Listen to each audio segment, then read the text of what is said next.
Hey, folks, today is Friday, Juneteenth Day, June 19th, 2020, coming up on Roland Martin Unfiltered. Protests taking place all across the country, including here in Washington, D.C. I, of course, have been observing a lot of this, and so we'll talk about that on today's show. I'll be joined by Congresswoman Gwen Moore as we discuss not only Juneteenth, but also police reform that's needed in this country. Folks, also, Donald Trump administration, a top official in the State Department resigns because she's sick of their views when it comes to race, when it comes to protest, and she says, I got to go. Also on today's show, one of the police officers who killed Breonna Taylor has been fired in Louisville, Kentucky. We'll discuss that. And one of the Never Trumpers, his wife, one of the Never Trumpers is in hot water over a Confederate water cooler. But his wife also made a derogatory comment about me in a tweet 9 years ago. I will explain exactly what happened. Also on today's show, we'll talk with Opal Lee as well as Sam Collins. They are out of Texas.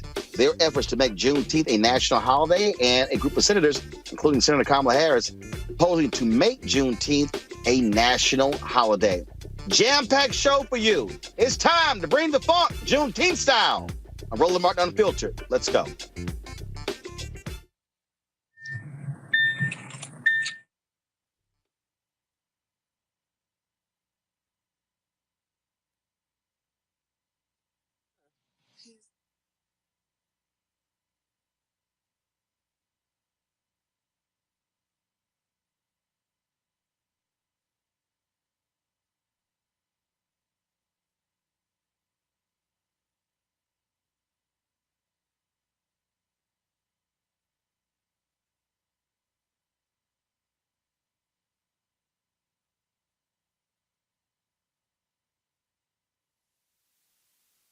Hey, folks, Roland Martin here. Yes, I'm actually driving around Washington, D.C. They extended the security perimeter again because of the protests taking place. 4 simultaneous marches took place today, different parts of Washington, D.C., and they converged on Freedom Plaza.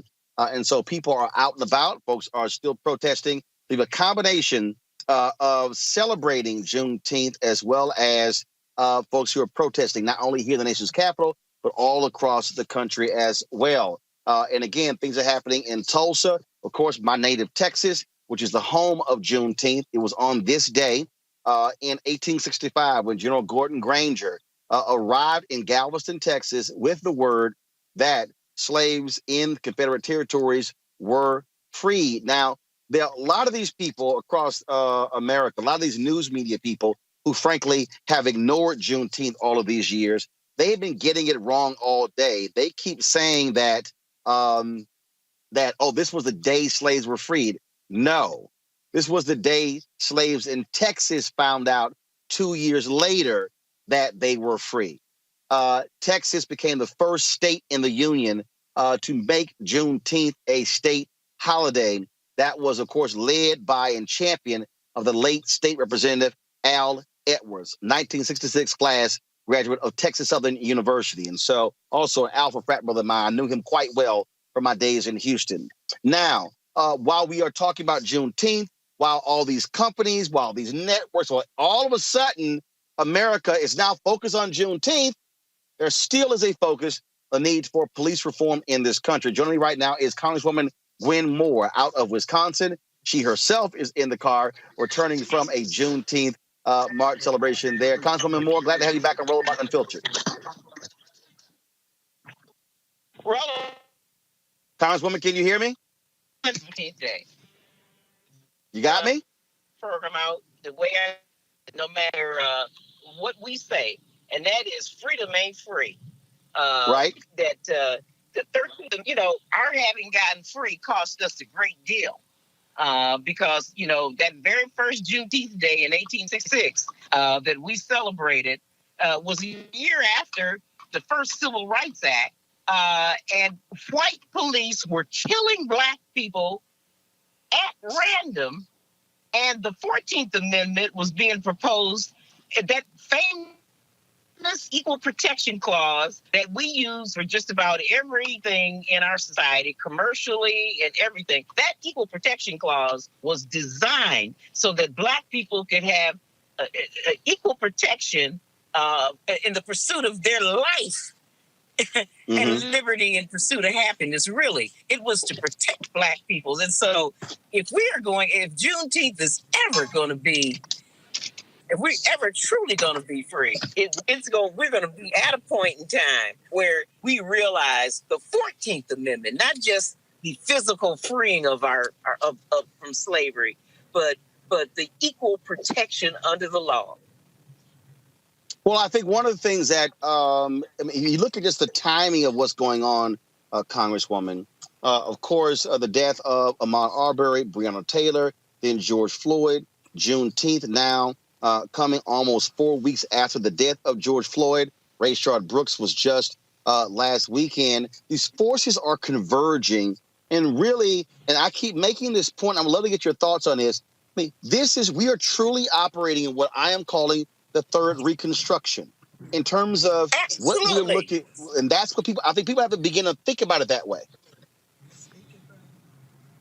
I mean, that is absolutely what is happening, because we saw after we were freed in 1863, 1865, that first civil rights bill. I mean, we had Black senators, Black congressmen, and freedoms, and the backlash started immediately with murdering Black men.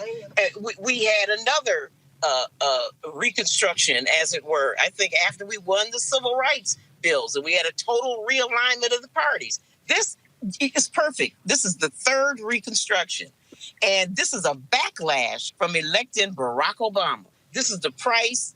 The rise of white supremacy and white nationalism is what the irrational. The irrational election of Donald John Trump, and with the death of Breonna Taylor, especially George Floyd. Hopefully, this is a transformational point so that the good white folk in America, our fellow Americans who were eyewitnesses to a lynching, finally had an aha moment, and they really get it. I'm in a car now, just left a protest. More white folks in it than Black folks. Black Lives Matter all over every sign, all over their body, because finally, and it's okay, because we've had Emmett Till.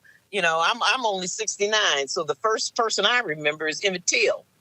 And so here we are, maybe at that point. And so, as a member of Congress, I am really proud to have been engaged, Roland, with putting that Justice and Policing Act together. I mean, it does some common sense things like, stopping racial profiling, stopping warrantless searches to kill Breonna Taylor, stopping the chokeholds. But more importantly, it tries to make police accountable. We try to reform the police.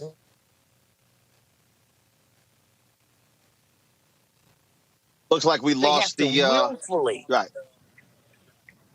This willful act with a standard where DAs will feel that they can actually prosecute these cases and win judgments against these police, and also to reform the qualified immunity clauses, such that when police violate people's civil rights, when they do that they will be able to sue them for violating their constitutional rights.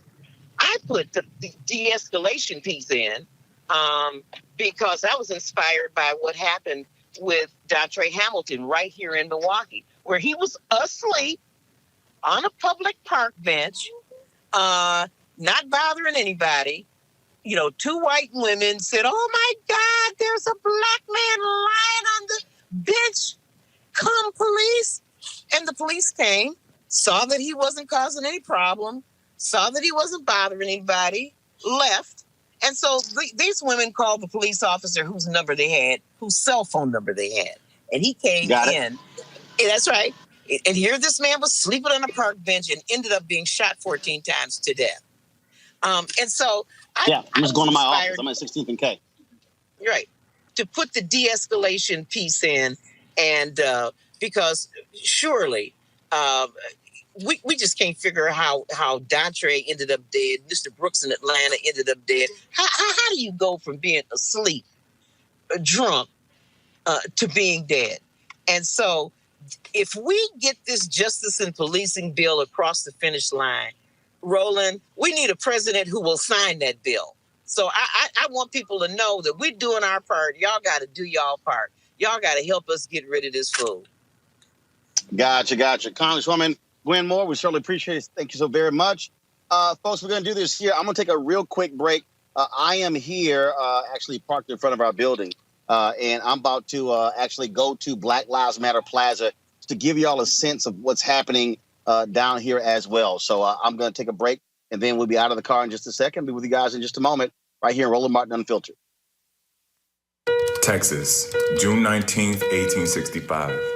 2 years after the Emancipation Proclamation was signed, the last enslaved African Americans were given notice of their freedom. But a long road lay ahead from emancipation to equity. Black Americans emerged from slavery with no voting rights, no land rights, no access to their due share of opportunity in the land of the free. White supremacists barred us from using white-owned banks, so we created our own. They burned down Black Wall Street, but we built new businesses and thriving communities. They forced us to the back of the bus, so we boycotted for justice and won in the Supreme Court. They silenced our voices and blocked our votes, so we marched for a Civil Rights Act and a Voting Rights Act. They held us back from the halls of power, so we organized and elected the nation's first Black president. No matter how hard they tried to stop us, we pressed on. We kept on fighting. 155 years since that first step in Galveston, and we're still on that long road to equity. We're still fighting for that full share of respect, opportunity, and freedom in the fullest sense. Juneteenth reminds us of America's capacity to change, but it will not change without us. We are resilient, we are strong, and we will never stop building, marching, speaking, voting, organizing, protesting, and fighting until the promise of this nation is fulfilled.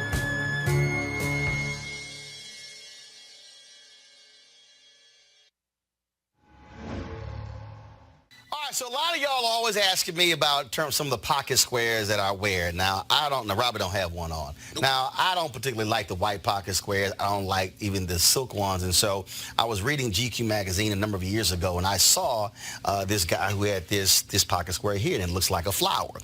This is called a shibori pocket square. This is how the Japanese manipulate the fabric to create this sort of flower effect. So I'm going to take it out and then place it in my hand so you see what it looks like. And I said, man, this is pretty cool. And so I tracked down, it took me a year to find a company that did it. And so they make these about 47 different colors. And so I love them because, again, as men, we don't have many accessories to wear, so we don't have many options. And so this is really a pretty cool pocket square. Now, what I love about this here is you saw when it's in the pocket, you know, it gives you that flower effect like that. But if I wanted to also, unlike other, because if I flip it and turn it over, it actually gives me a different type of texture. And so therefore it gives me a different look. So there you go. So if you actually want to get one of these shibori pocket squares, we have them in 47 different colors. All you got to do is go to RolandSMartin.com/pocket squares. So it's RolandSMartin.com/pocket squares. All you got to do is go to my website, and you can actually get this. Now, for those of you who are members of our Bring the Funk fan club, there's a discount for you to get our pocket squares. That's why you also got to be a part of our Bring the Funk fan club. And so that's what we want you to do. And so it's pretty cool. So if you want to jazz your look up, you can do that. In addition, y'all see me with some of the feather pocket squares. My sister, who's a designer, she actually makes these. They're all custom made. So when you also go to the website, you can also order one of the customized feather pocket squares right there at RolandSMartin.com/pocket squares. So please do so. And of course, it goes to support the show. And again, if you're a Bring the Funk fan club member, you get a discount. This is why you should join the fan club. The men who followed this flag 150 years ago knew what it meant. Treason against their country. The death of the United States. America defeated the men who followed that flag. Those with honor surrendered and cast it aside forever. So why does it keep showing up today at events supporting Donald Trump? And why does he call the folks who carry it very fine people? I think there's blame on both sides, but you also had people that were very fine people. What does it say that they're all in for Trump? What does it say that he won't condemn a flag of hate, division, and losers? Will not replace us! For us, it says this is a time for choosing America or Trump.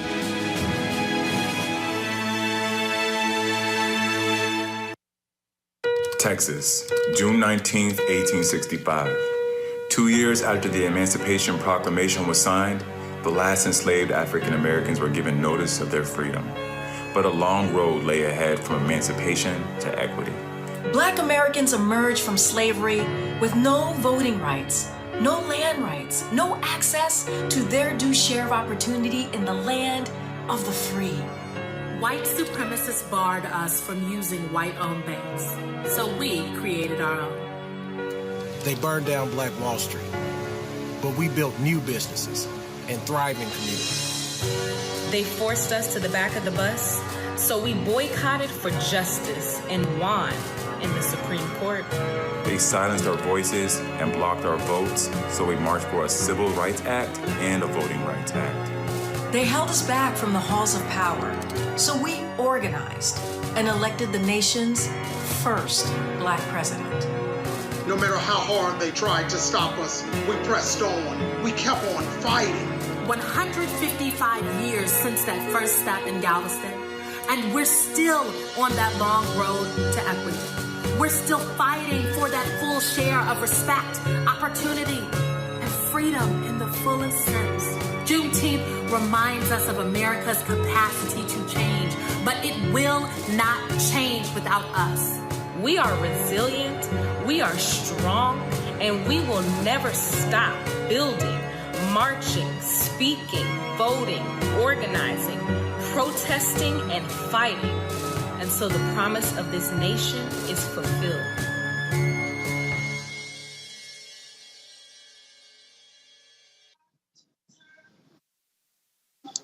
Hey, folks, Roland Martin here. So I'm here in Washington, D.C., here along what is called Black Lives Matter Plaza. Let me turn this camera around. As you see, what the police have done, they've completely blocked off K Street here in D.C. And so all the way down, so no traffic is coming down here. And as you see, you got boarded up buildings.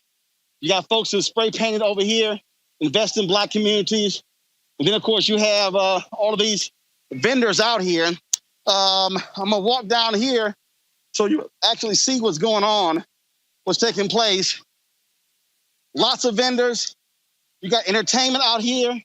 This is, of course, at 16th and K Street. You see the Washington Monument back there. Also, straight ahead is the White House. And so that's what you see here. And so, like I say, it's people out here on this Juneteenth. I'm going to go back over here. We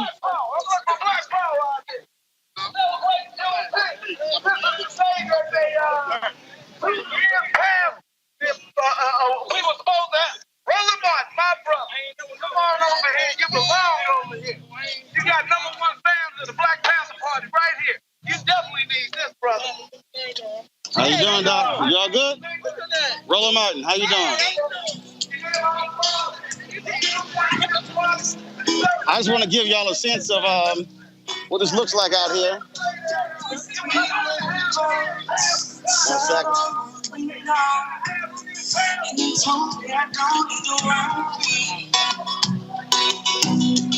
Summer came with cinnamon, so sweet. Little girls that were dancing in concrete. Sometimes we got it wrong. but it's alright. The more you see me change, how you doing? Sorry, I'm live on the air. I'll be right back.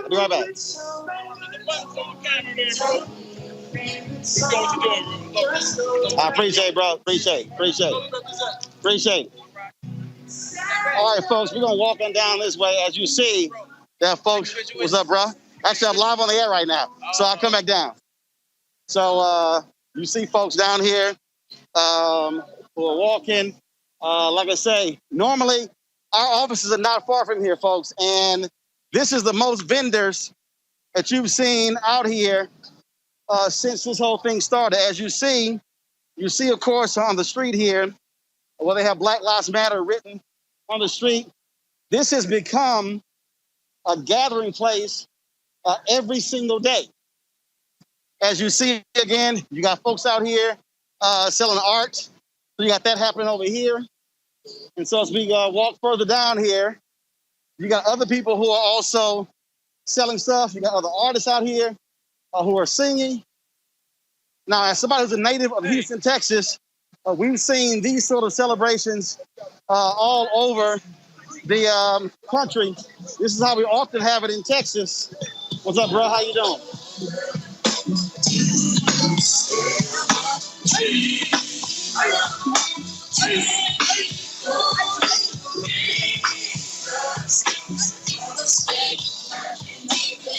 Give me 1 second.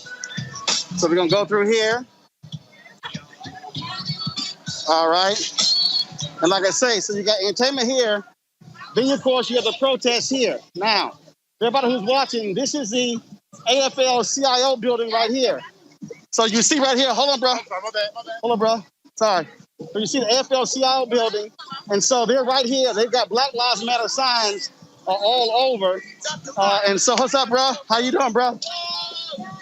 So you've got, again, different, hold up, let's go over here. All right, now you got folks. Now, you know, black folks have a Juneteenth event that will be,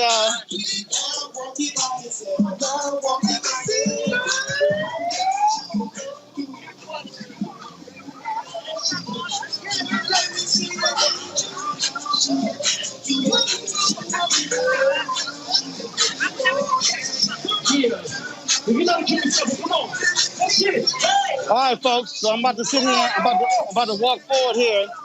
Y'all can still hear me. We're gonna go this way. All right, here we go. Come this way. Now, you will see in the distance there, sorry guys, we're approaching Lafayette Park. The White House, as you see, is right behind.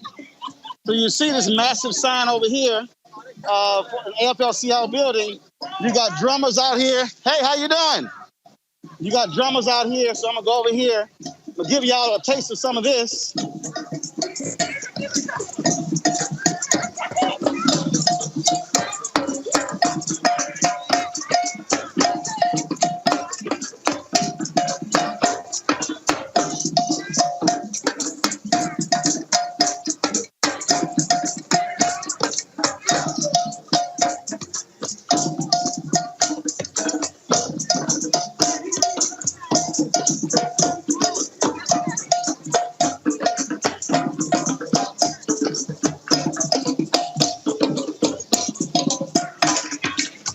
All right, so I'm gonna go further down here. Now, just so everybody understands what you're watching, you got different scene here, but the main protest area actually happens right here, where we're going right forward right now. And what you'll see again, you'll see all the signage here. This is St. John's Church, where of course Trump made his little silly display. That's what he did right here. So what's up, bro? So that's what he made right here. And so I'm gonna come down this way, and what you'll see down here, you'll see folks who are always gathered here. The security perimeter has been taken down. That massive fence used to be actually all right here, but they've taken it down, so you now can go back into Lafayette Park. You got some folks out here. Let me see what he's doing over here. What's up, bro? What's up, bro? How you doing? All good. All good. So again, so folks, you see? Mike just sent me the picture of the Mike Brown blanket I did. Oh yeah, absolutely. Yeah, I remember he was on TV once, News One Now, and did a piece of Mike Brown. So I'm gonna go over here where you have some of the folks out here who are still protesting. As you can see, again, folks, when we were here last week, the fence was erected. You see remnants of it over there surrounding that. So the fence is still up here, but now it has been moved back. And so now you can actually go back into Lafayette Park. And so I'm gonna walk towards here. All this was closed off really the last couple of weeks when you had the police, when you had all of the different National Guard folks who are out here. And so what they've done is they've erected fences out in Lafayette Park around all of these statues to keep people from defacing the statue. And so you can see right there in the background, that's the White House. And so this has long been the gathering place for many protests under Donald Trump. Of course, they did not want folks getting into the White House. They see the perimeter. And so I'm walking closer towards the White House where folks are gathered in front. And so I want to be able to show you all a little bit of that. And then we got some guests coming up. I'm going to get to those guests in a second. But I wanted for you all to be able to see what's happening right now in Washington, D.C. Folks are all along, of course, this street from this point here all the way back. So here's what I'm going to do. I'm going to unplug my headphones so I can actually raise this camera so you can above the crowd. And again, you can see everything that's taking place. And what they've done is, I'm trying to see, is there a new security perimeter? Normally, you're able to go up to the lights there. So let me give you a taste of this. Let me unplug the headphones so you can hear it.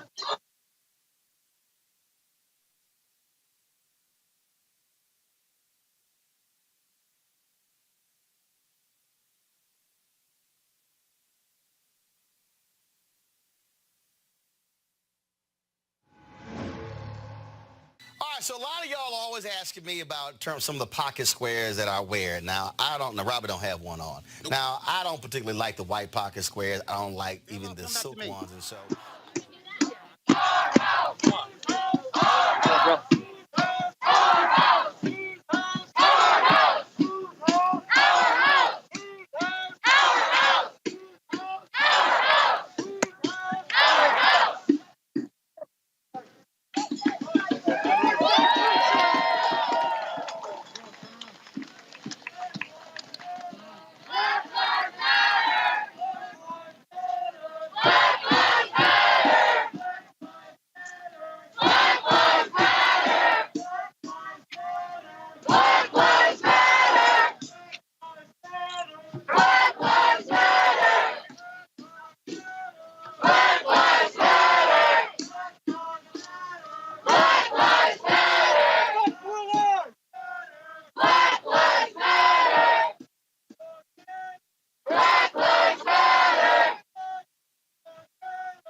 USA. No KKK, no fascist USA. No KKK, no fascist USA. No Trump. No KKK, no fascist USA. No Trump. No KKK, no fascist USA. No Trump. No KKK, no fascist USA. No Trump. No KKK, no fascist USA. No Trump. No KKK, no fascist USA. No Trump. No KKK, no fascist USA. No Trump. No KKK, no fascist USA. No Trump. No KKK, no fascist USA. No Trump. No KKK, no fascist USA.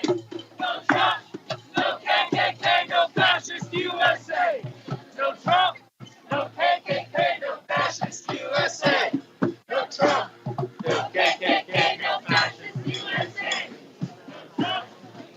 All right, folks, right now I want to bring in our panel. We have Rob Richardson, who joins us right now. We also have Dr. Niambe Carter, who's with us, and also commentator Amisha Cross. Rob, I want to start with you. Again, as a native of Houston, I've seen numerous Juneteenth celebrations all over all from Texas. But this is, and this thing is spread across the country, but certainly what has happened to George Floyd and Breonna Taylor and Ahmaud Arbery, so many others, has truly taken Juneteenth to a whole new level in the fight for freedom and equality. Absolutely, and I'm happy that all of us are embracing it like you do in Texas, and many others have. And I do think this is a moment for us to make sure that we embrace our history and people actually know the brutal violence about how we got here, and often the violence that was perpetuated, like in Tulsa. That was just an excuse to take away something from people.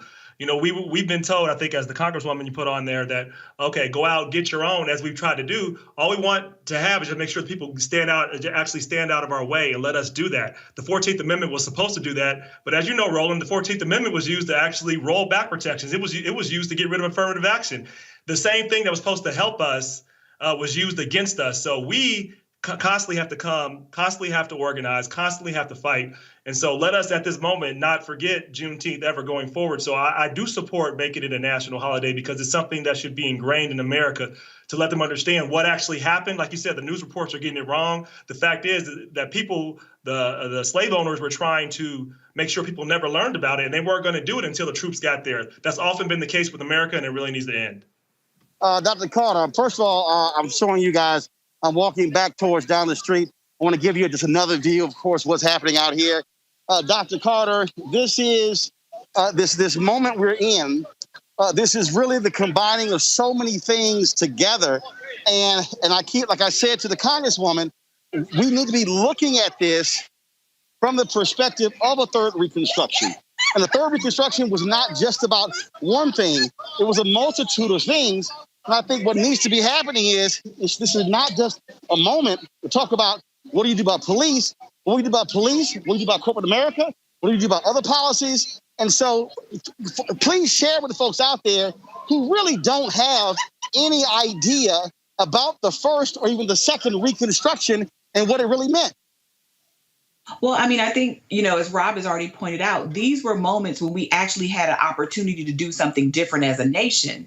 We could have let Black people actually be the full citizens that they were promised, once the Civil War amendments were passed with 13th, 14th, and 15th. Or we could have taken the road we did eventually take, which was to wrest power away from Black people once they got it. And it wasn't just political power. It was also our entrepreneurial spirit that was attempted, that was crushed many times in all of this. So Blacks were talking about things like land ownership. They were building institutions like banks and hospitals, educational facilities, all of these things Black people were doing for themselves. And every time you had a government that had less of a spine than Black folks had, right? I mean, the federal government had a very real opportunity here to actually invest and protect Black citizens, and every time they had an opportunity to do so, they walked away from it. So when we're looking at this moment right now, yes, a national holiday is great, but we can't stop with a national holiday. As you said, it's not just about policing. It's about access to healthcare.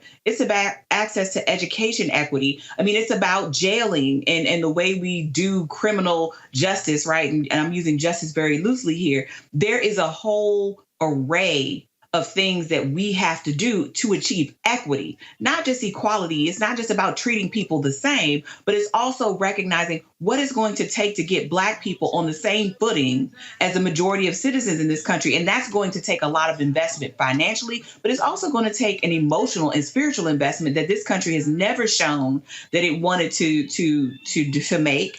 And it certainly hasn't had the courage to make it. And this is that moment again. And it is, if history is a teacher, we should all be holding our breath, because what we've seen is that the federal government has backed away from offering more protection when it was needed. And this moment may not be any different. We're hoping it's different, but it may not be. Amisha Cross, again, we must expand this beyond the simple narrative. Again, I think folks in corporate America must be looking at this, folks in politics, all the different areas, because it's not just police reform. Go ahead and talk about that. So while you're talking, I got to take this selfie. Y'all go ahead. You're absolutely correct.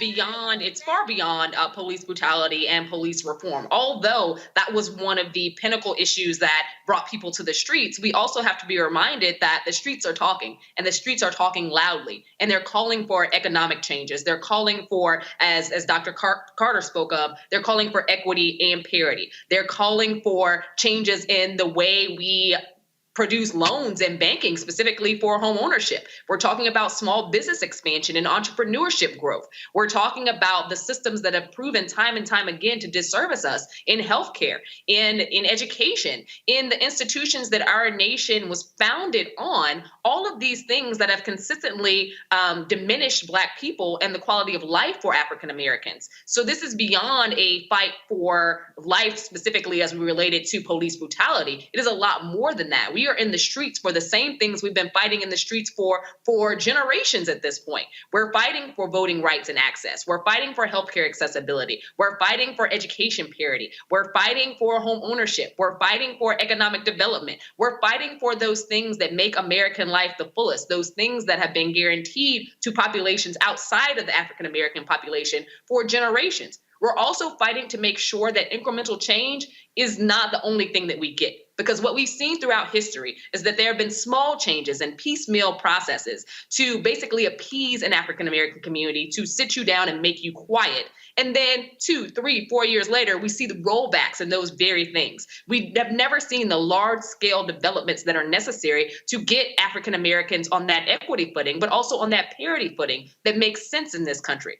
Because as a Black person, we can say, and as Black people, we can say that there are so many avenues that we could walk into and have success in. It's not for lack of talent. It's not for lack of focus. It's not for lack of ability. It is sheerly because we have a system that has been designed to dismantle and to discredit the efforts of African Americans and to ensure that African Americans remain in a subjugated space, and one that we're treated as second-class citizens. We have reached a point in 2020 where people are saying we are done. We want to move forward. And we're forcing the hand of those in power. We're forcing the hand for the 2020 election. We're forcing the hand not only for the presidency, but all of the down ballot races. We're also looking at our local leaders. We're looking at those who are in the corporate space. And yes, a lot of them are, arguing to take back these emblems of racism, of a lot of things around an era that they would like to forget, because those are easy things. It's easy to change the cream of wheat. It's easy to change Aunt Jemima. It is not easy to change these structural systems themselves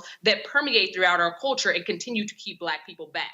So in my view, I think that Black people should continue to push forward, not be satisfied with a Juneteenth remembrance or a recognition from the national government. We should have had that decades ago. We need to move beyond symbolism towards actually ensuring that our generation and generations beyond us are going to be secure, that they actually have a fighting chance, that they have everything that they need to be competitive, that they have everything that they need to take a slice of the American pie that has been denied us for over 400 years. But here's the deal, though. The reality is Rob, you can't think small. The reality is this is not a time where you must go small with it. And again, it's amazing to me, I think for a lot of black folks, they have been gotten so used to asking for a small thing. But I'm saying, no, this is a moment where you actually go big.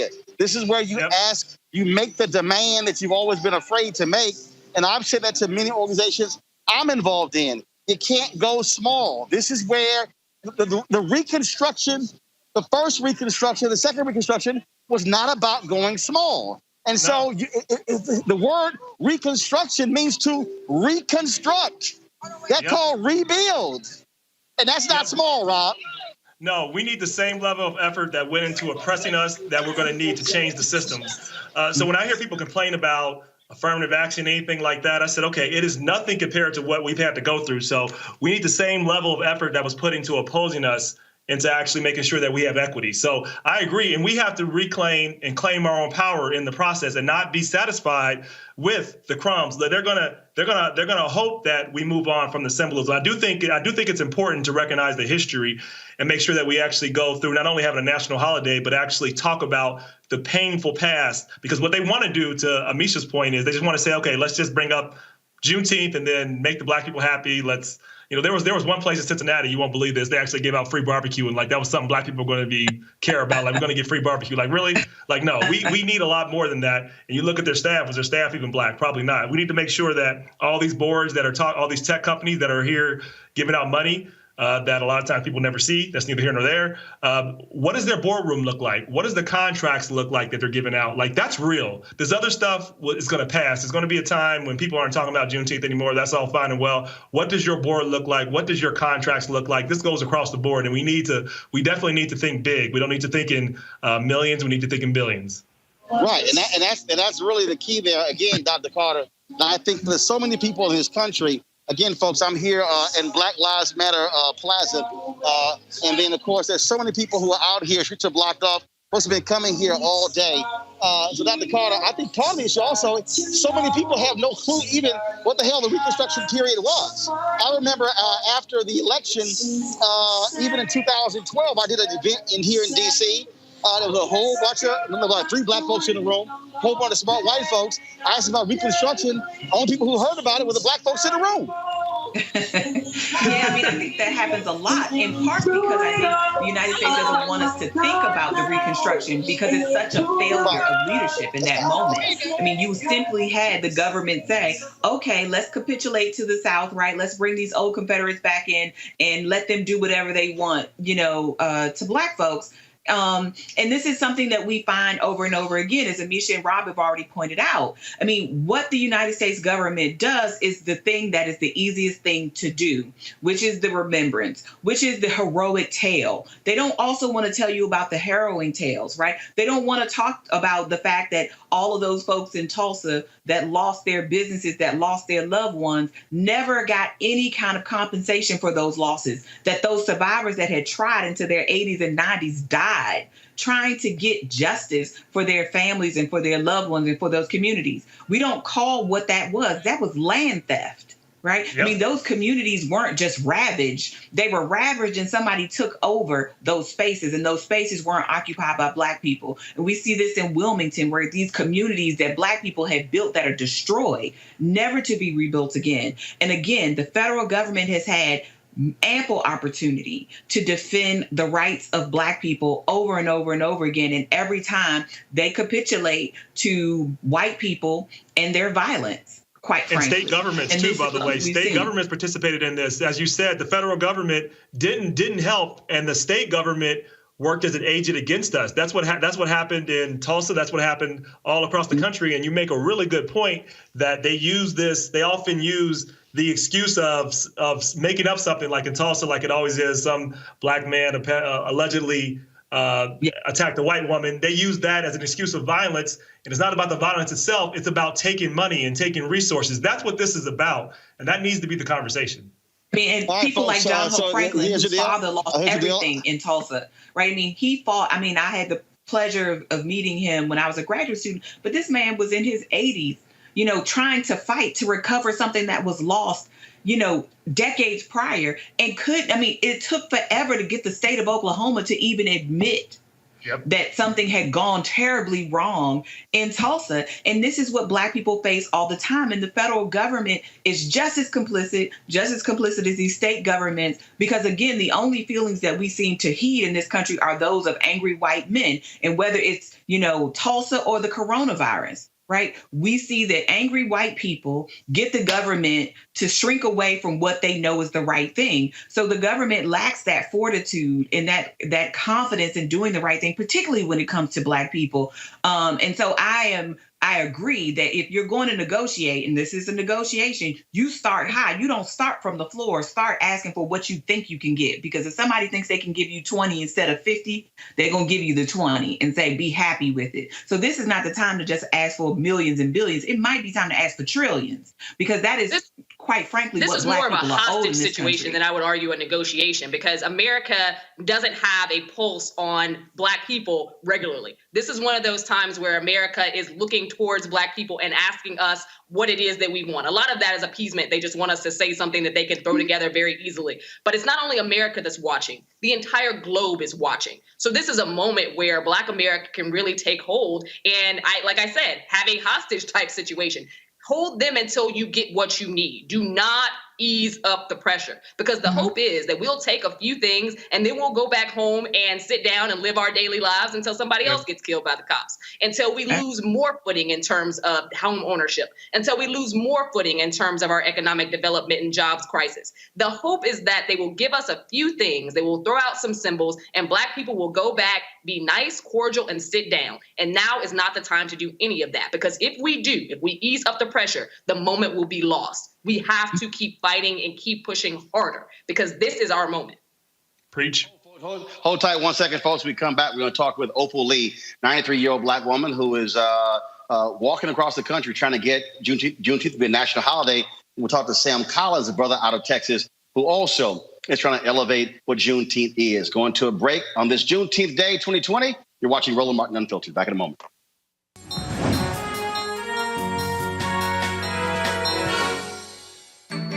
I work with a lot of different people in St. Louis County, including some of our most vulnerable people. We knew we needed to have a strong earned sick and safe time ordinance passed for workers to be able to have the right to take this much needed time off. I work for Miami-Dade County. I've been working now for 19 years. Our last contract negotiation was during the economic crisis that we were going through.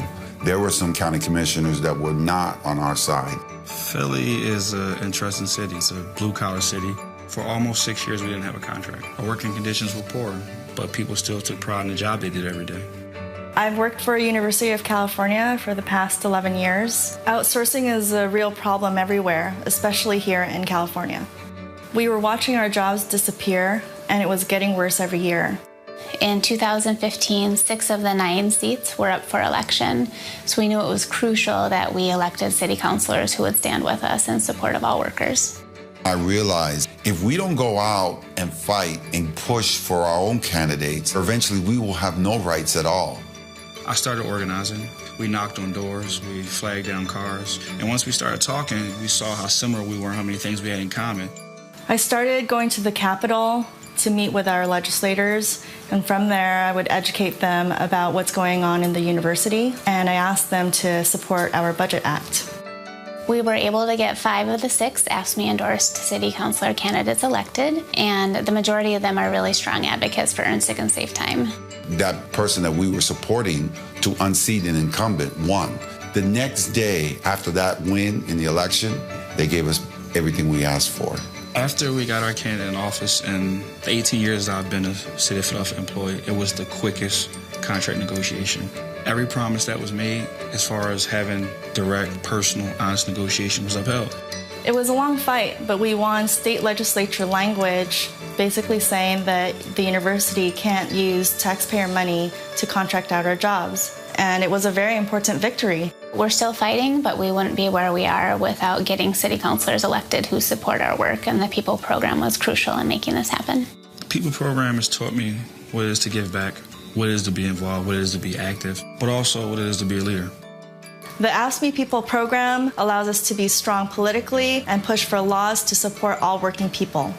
At the end of the day, supporting the People program is not just about having security for your job, but also for your community and having a say in what goes on in your community.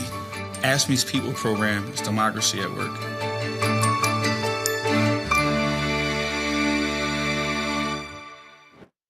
Who followed this flag 150 years ago knew what it meant. Treason against their country. The death of the United States. America defeated the men who followed that flag. Those with honor surrendered and cast it aside forever.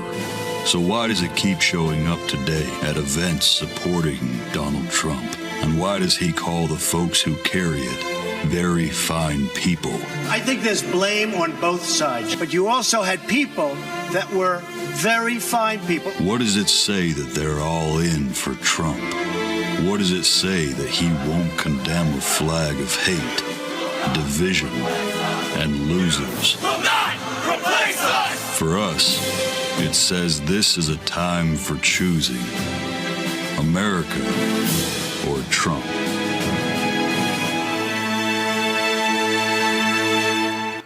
Well, folks, that particular ad there was put out by the folks at the Lincoln Project this morning when I woke up.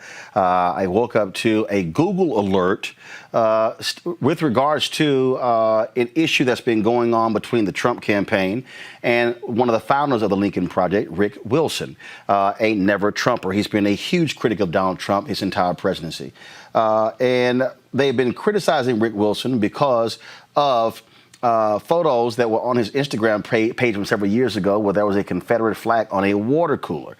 Rick Wilson came out and said that he said that was nothing that him or his family supported nor endorsed, but that it was a girlfriend who was interested in his son, who brought that as a gift to his son.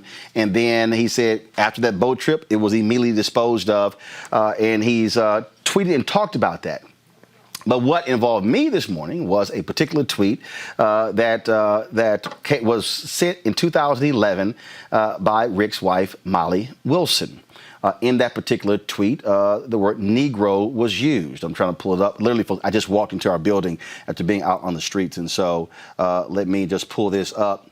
And it was very similar to a particular tweet that was sent out that was by Roger Stone, of course, who was a huge Trump supporter, one of the biggest racists and thugs out there, who, of course, is awaiting to be sent to federal prison. And so in this particular, so what happened was Donald Trump Jr.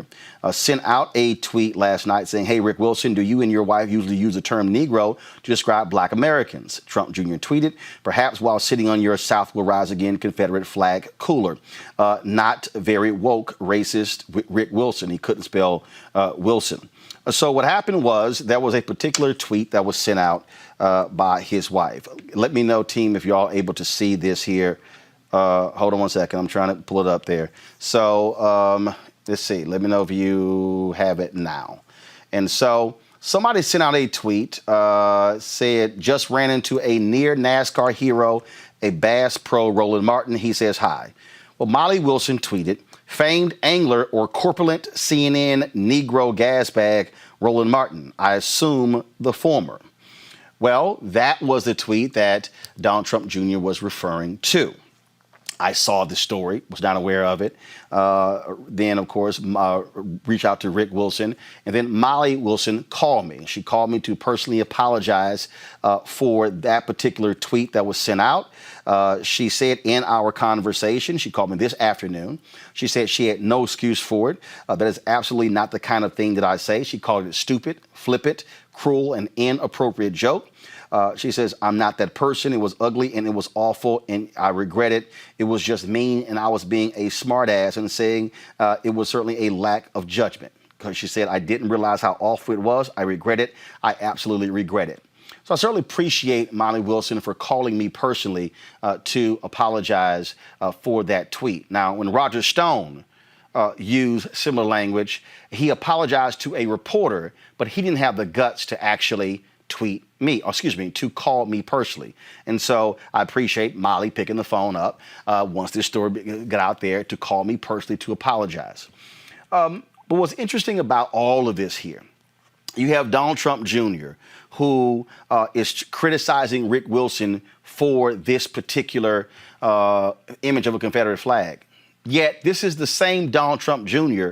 who is the son of the man who made it perfectly clear he is not going to rename Confederate monuments named after Army bases. This is the same person. I've never seen them really condemn the flying of those Confederate flags all throughout the South and other places next to Trump signs.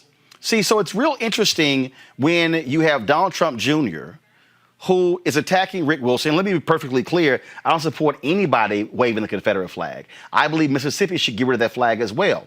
And speaking of that, here you have the SEC who announced today that they are not going to hold any championships in Mississippi unless that flag, that Confederate flag, is off of their state flag. The NCAA already has that in place. So here's what I want to see. I want to see Donald Trump Jr. call out the state of Mississippi, and I want to see Donald Trump Jr. call on his dad to tell Mississippi, take down that Confederate flag. See, it's real easy. It's real easy if you're Donald Trump Jr. and you want to condemn Rick Wilson and condemn his wife for a photo of a Confederate flag on a water cooler that was on their Instagram page. That was several years ago. That's real easy. But Donald Trump Jr., you can address the Confederate flag today. You can address it today. Will Donald Trump Jr. and Eric Trump and Ivanka Trump and Laura Trump and that birther Melania Trump, and yes, their daddy and husband, Donald Trump Sr., will they have the courage to say no to the Confederate flag? Will they tell Mississippi, take down that flag? Will they say, remove those Confederate statues from Statuary Hall in the U.S. Capitol? See, so Donald Trump Jr., since you chose to use me as a part of your attack against Rick Wilson, I'm challenging you to step up. I'm challenging you to say something and condemn what we see across this country. Do you have those guts? See, it's real simple to criticize one of your critics. But I want to know, do you have the courage to challenge your own supporters? I want to know, Donald Trump Jr., will you send out a statement saying no Confederate flags at any time near at Trump rallies? And in fact, don't you dare wave a Confederate flag wearing a MAGA hat. Donald Trump Jr., I'll await your tweet. Molly Wilson called me. Rick Wilson called me. Let's see you show some leadership, Donald Trump Jr. Real quick, I want to go right now to my next guest. She has been traveling around the country trying to get this nation to endorse making Juneteenth a national holiday. He has been someone who also has been making this issue as well. Opal Lee joins us from Fort Worth, Texas, and we also have Sam Collins who joins us as well. Opal, how you doing? I'm alive and kicking. So But I'm kicking. You have been really pushing this nation to make Juneteenth a national holiday. Why? Because I see Juneteenth as a unifier. I see if we would use all of our energy to address the atrocities that are happening to us, that we could get so much more done. And Juneteenth is that vehicle to address housing, to address that prison complex thing, to address education and health. There's so much we could do if we just do it together. And you know I'm advocating having the celebration from the 19th of June to the 4th of July. Remember, slaves weren't free on the 4th of July. Sam Collins, I'm going to bring you in here. I've spoken at your event in Galveston, Texas. For the people who have no idea, and look, you have some media people out here who were saying, hey, Juneteenth is the day slaves were freed. No, it was when General Granger arrived in Texas. Okay, that was a 2-year process. And so give folks the background. Those of us from Houston or Texas, we're familiar with this because we've grown up with it. Texas was the first state to actually make Juneteenth a state holiday. So just explain to people, because you hear, well, he came off of a ship, he said it on the beach, or he addressed folks over here. Really, what happened? Well, what we first have to understand is that the Union had control of the island in October of 1862. So what then happened is that the Confederacy recaptured the island January 1st, 1863, when the Emancipation Proclamation was supposed to go into effect. So the story that the enslaved people didn't know, news had already come to the area with the Union forces, and it was in 125 publications, newspaper publications between 1862, at least that many, and 1865. So when Gordon Granger arrived, he came with thousands of troops, and he also had United States colored troops with him. So my grandmother has a friend, Miss Attorney Faye Williams, that said her grandfather told her the story. It wasn't the piece of paper that freed the men, freed the people. It was the men with the guns. So when the Union soldiers showed up, and those United States colored troops got off of those ships and started walking the streets of Galveston, they made sure that General Order Number 3 was enforced. That's obviously important because the South was not trying to give up very easily. And it was when those Union troops were installed in state capitals, in cities in the South, to ensure that order was there and that those Southern Confederates did not retaliate against those newly freed slaves. That is correct. It was the men with the guns. They enforced it. And when they heard in General Order Number 3 that this involves absolute equality, that's what they expected. So those former enslaved people started to build their lives. They got elected positions. They bought land. They built houses, churches. I'm sitting in a church, Reedy Chapel, that was established in 1848. And every year they have a march from the courthouse to the church. And they're doing it right now. They started at 6 o'clock, and they're outside and making their way to the church now.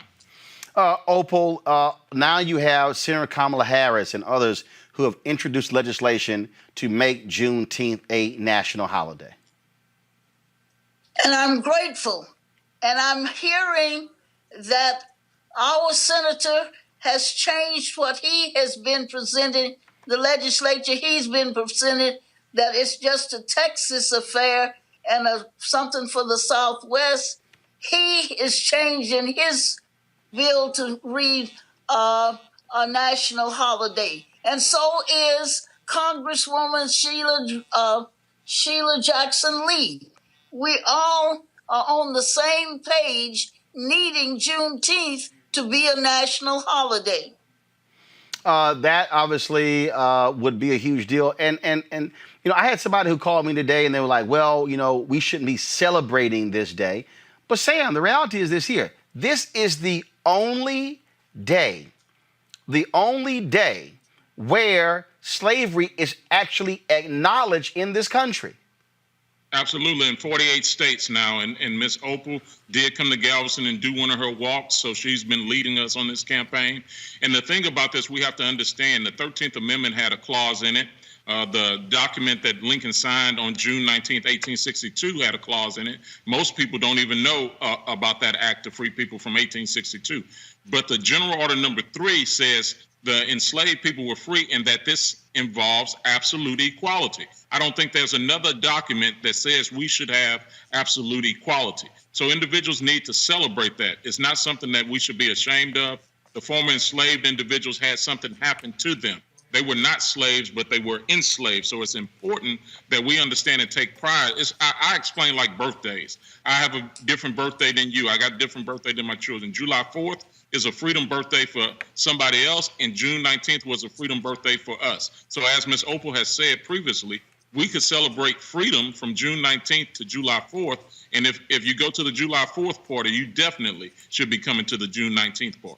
Opal, last question for you, and that is, what do you want white Americans to do on Juneteenth? I mean, I'm from Houston, Texas, and for the most part, black folks celebrated Juneteenth. I was just out there, and there were a number of white faces, and Asians and Latinos as well. And so, should Juneteenth be a black thing, or should it be an American thing? an American thing. It's not a black thing. It's not a white thing. We know that the slaves didn't free themselves. It took Quakers and John Brown and Sojourner Truth and Frederick Douglass and Garrison and I don't know how many, the Underground Railroad. We need to admit and celebrate those who helped slaves to get free. I'm so glad. I shouldn't be, but the protesters, they aren't all black. Those young people have come together to demand that some attention be given to the brutality, the police and what they are doing. It's not just some black people or some white people. And why can't we do this to address the atrocities that are happening to us every day? Our healthcare system needs some help. Our education system needs help. The prison population, the stuff that's going on in the prisons, all these things need to be addressed. And when we come together to do that, we have arrived. And I see Juneteenth being that catalyst. All right. Opal Lee, Sam Collins, we surely appreciate it. Thanks a lot. Thank you. All right, then. Thank you very much. And we look forward to these things happening. Go back to our panel here, Dr. Carter. Again, you see this. It's real interesting to watch the reaction by elected officials. All of a sudden, all these corporations have discovered Juneteenth. Cable networks have discovered Juneteenth. This thing has been celebrated for 150 plus years. This ain't new to us. Well, they discovered they could make $1 off of it is what they discovered. I mean, let's be clear. None of this is just altruistic. There's money to be made here, and they recognize this. I mean, even Nike has like a Black History Month sneaker. So everybody recognizes there's something to capitalize on here. And I always say, if they're in it, they're in to make $1. And so I think we have to be cautious. Like you said, this is a holiday that's been celebrated for a century, right? And so if these people are just finding out about something that has been freely available and well known and celebrated by our Black people all across this country, particularly in the South and Southwest, but across this country for decades, then why are they all of a sudden now paying attention? Because they want a virtue signal, and they also want to make money in the process. So I think we have to be very careful about who these partners all of a sudden come to be, and how, great Juneteenth comes to be to so many people. And look, and this is not to say that you should be penalized for not knowing. You don't know what you don't know.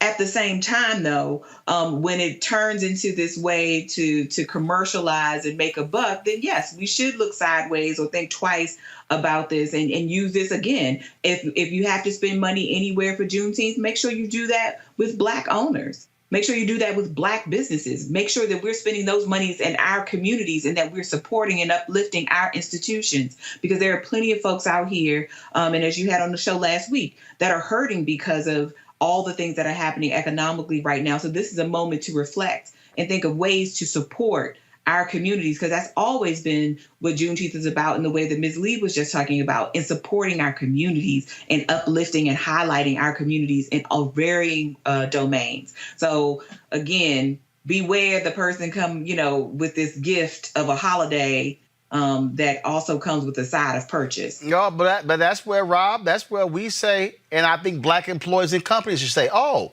since y'all want to benefit off of Juneteenth, turn over all sales from Juneteenth to Black organizations, to give it to HBCUs, give it. I mean, see that again. This is where the challenge, Rob, has to be far more aggressive.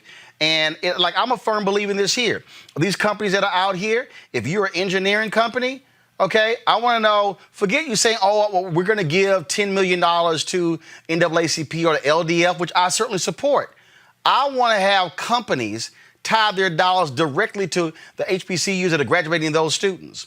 And so what's the top nursing school? What's the top engineering school? What's the top political science school? What's the top aerospace school? What's the top communication schools?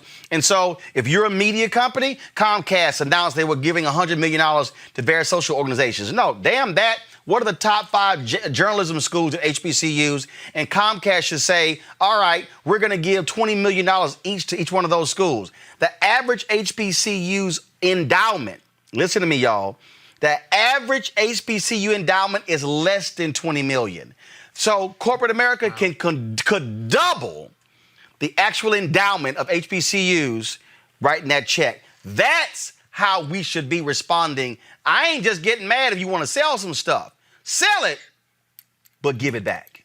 Yeah, absolutely. Absolutely. I would say 2 things. One, we should control more of the narrative, too, because if you look at the Holocaust, Jewish are very clear about controlling their narrative, making sure that the full story is told to the extreme level of brutality as it should be. We need the same thing with Juneteenth. It wasn't just a day. Like, we need to talk about the fact that Juneteenth, the reason why it happened is because people were, like you already previously mentioned, guns had to be brought there in order to make sure people were freed. People were still being tricked. People were still being taken advantage of. People were still being violated. And of course, that happened over again and again and again. We need to control that narrative. To the part about making sure that the money is given back, absolutely.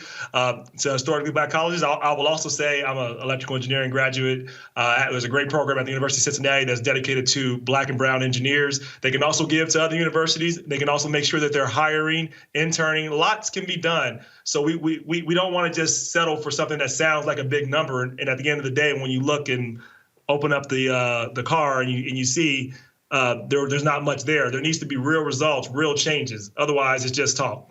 Amisha, again, I think when we were seeing what is happening, and I've seen some folks on Twitter like, oh my goodness, are they going to Cinco de Mayo, Juneteenth? Here's the deal. Chances are high. No, but here's the deal. We can protect this. We can protect this. What I'm saying is protect it. No, and I absolutely agree with you. I think that there's so much in the African-American community in terms of richness of history and the fact that most blacks across this country have been celebrating Juneteenth for decades. It's very interesting to see, nationwide that now it's finally getting the recognition that it deserves. But I think that, to your point, Roland, there needs to be some parameters in place, because what we don't want it to become is some hokey holiday that now white people have decided they're going to start Columbusing, almost Trump-like, and say, okay, well, we made it important.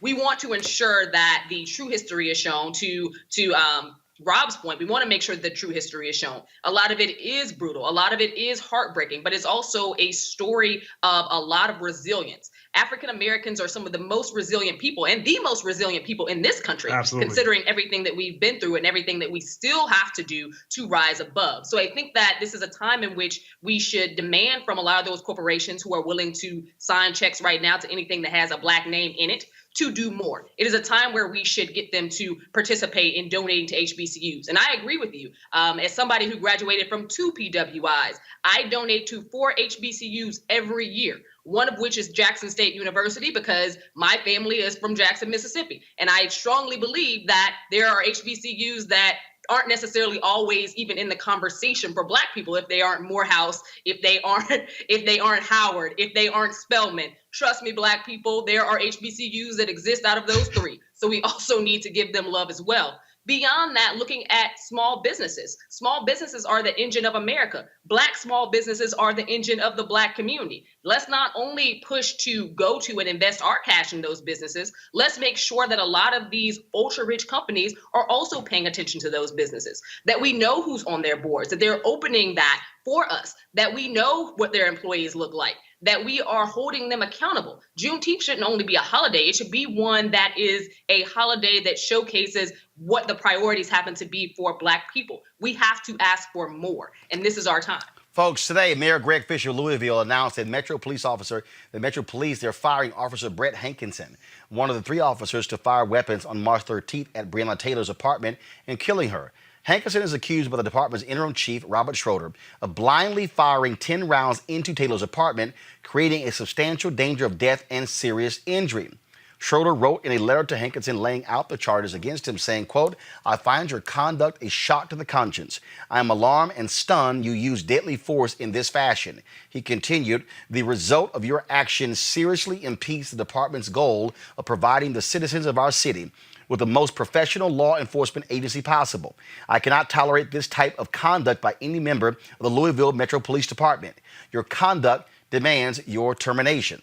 Now, keep in mind, there were 3 officers. Only one has been terminated. Attorney Ben Crump, who represents Breonna Taylor's family, has been calling for all 3 to be fired and for them to be charged. The other thing, Hankinson never turned on his body camera. In fact, none of the officers who stormed into that apartment had their body cameras on, so we don't actually see what took place. That's also why the previous chief was forced out by the mayor. Folks, a senior State Department official who has served in the Trump administration since the beginning has chosen to resign after his recent handling of racial tension in the nation, stating that his action goes against her core values and convictions. This black woman, Mary Elizabeth Taylor, Assistant Secretary of State for Legislative Affairs, turned in her 5-paragraph resignation letter on Thursday.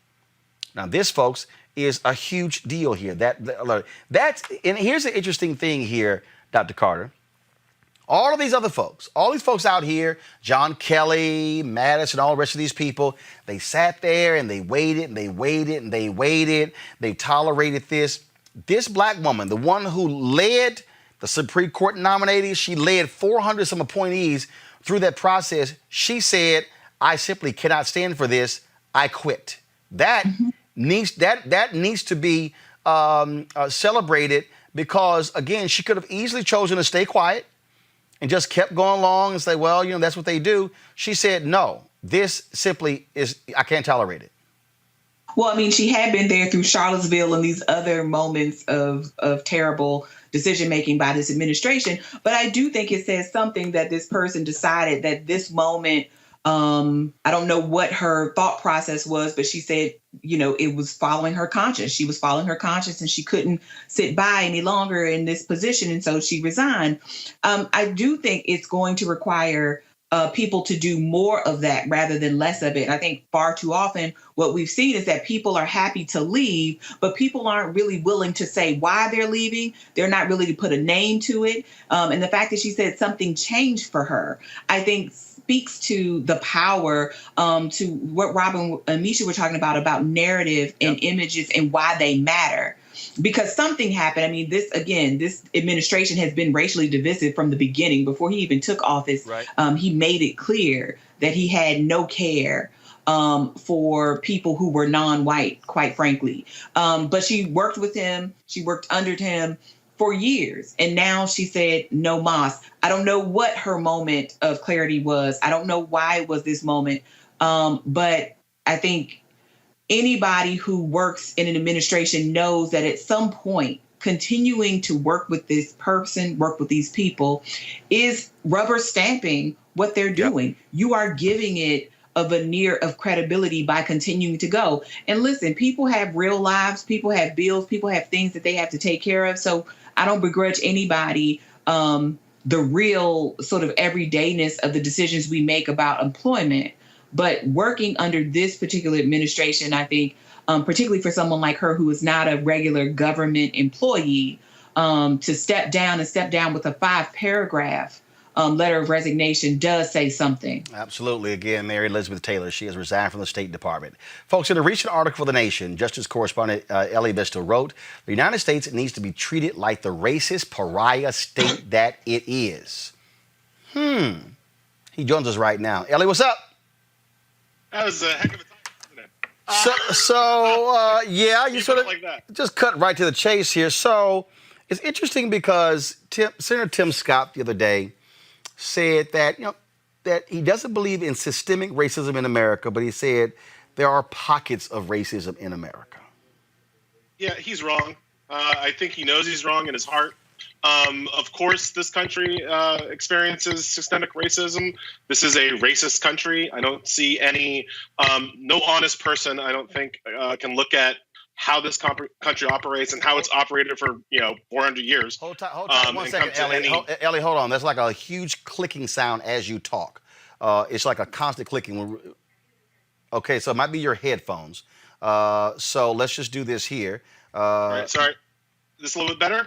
No, it's still clicking. It's still clicking. So let's. All right, so I have no idea why is that clicking. So let's do this here. Are you talking through the Bluetooth on the headphones? I am not. I am talking through my mic, my computer mic. Okay, so let's do this. Usually works. All right, guys, let me know what we should do. How about you take the headphones off and talk, and let me see if that fixes the problem. Let's go ahead and talk, because I want to make sure that we hear you. Now go ahead and talk. All right. Can you hear me? Clicking has gone away. Go ahead. Yeah, I just can't. Now the problem is that I can't hear you very well. Oh, don't worry about it. You just talk. So do this here. Okay, do this here. You go ahead and talk, and then when you finish talking, I'll ask you the next question. All right, let's do that. Okay, so. Hold on, that's real. That's better right there. That's whatever you just did there. That's better. My point for the article was. Go ahead. My point for the article was simple. I was trying to really hone in on the fact that the world has seen this kind of country before, right? We are not the first racist country. We unfortunately will not be the last racist country.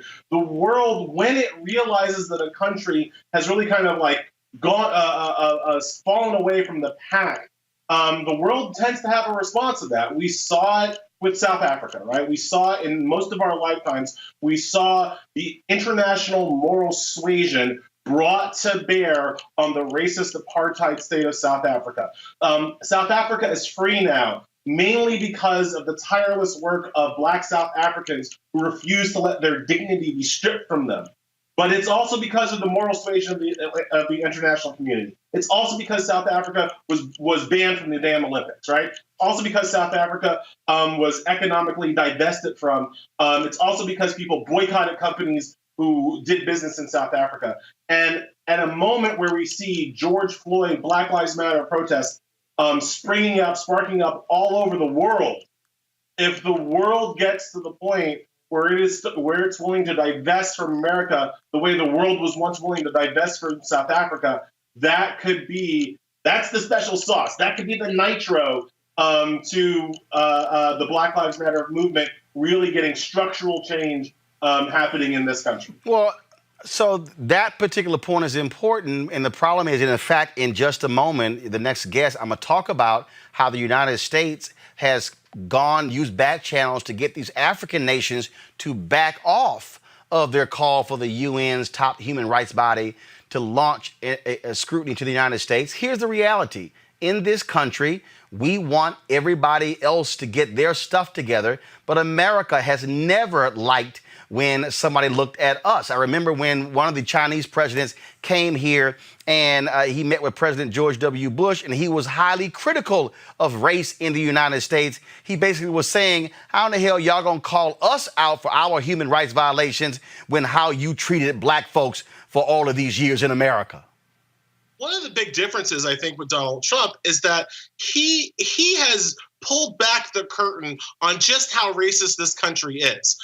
Previous presidents, certainly all the presidents in my lifetime, and I think you can go all the way back pretty much to Eisenhower with this. They talked the good game on the international stage. You could make a case that most of our presidents have been racist at some level, but when they talk on the international stage, they talk about freedom, they talk about healing, they talk about togetherness. They hold America up as this beacon. If you go around the world, there are, Africans, Black people around the world who think that America is the place where you can have your best shot, where you can have your most honest chance at success. Black Americans know that ain't true. Black Americans know what this country's about. Black Americans know what this country does to us and our children, the kind of racism and brutality that our people face. But American presidents never show that face to the world. Donald Trump shows that face. You cannot be a world citizen. You cannot watch the BBC and miss the fact that the American president is an idiot, is a bigot, and right now, currently, is threatening to turn the world's most lethal military against his own people. We know what the world thinks about people who gas their own people, right? That is the line that Donald Trump is getting very close to. And so I think that when you see what Trump is really about, and the fact that he still fundamentally has the support of a majority of white Americans, that makes us look, I think, very different on the world stage. And on that particular point, I think that, again, this is the problem this country has. America did not want Malcolm X to go to the United Nations to confront racism. Then you had Avery Brundage, an absolute racist, who was just so offended at Tommy Smith and John Carlos, expelled them from the Olympic Games and sent them home because they dared to actually raise their fist and take off their shoes on that gold medal stand. And that has been part of the deal here. Mark Thiessen writes a column today in the Washington Post saying, oh, it's smart for Trump to go to Tulsa in his outreach to blacks. And I responded on Twitter. I said, first of all, how in the hell are you having an outreach to blacks by giving a speech in Tulsa on tomorrow in an auditorium full of white folks? Donald Trump ain't talking to black people. Donald Trump is talking to white people. Except for the ones he paid for on Craigslist. Trump is a ridiculous anathema. And just to go back to the Mary Elizabeth Taylor woman from your previous segment, one of the reasons why I respect what she did is that she's a young person. She's a young person, and young people have a lot to lose in this economy because we are about to hit a recession. Right, we are already in a recession. That's going to be the story kind of going forward. And one thing that we know during recessions is that black people get it worse. We're the first ones fired. We're the last ones rehired. All these corporations talking about making Juneteenth, contributions to people. I wish they would give some jobs to people.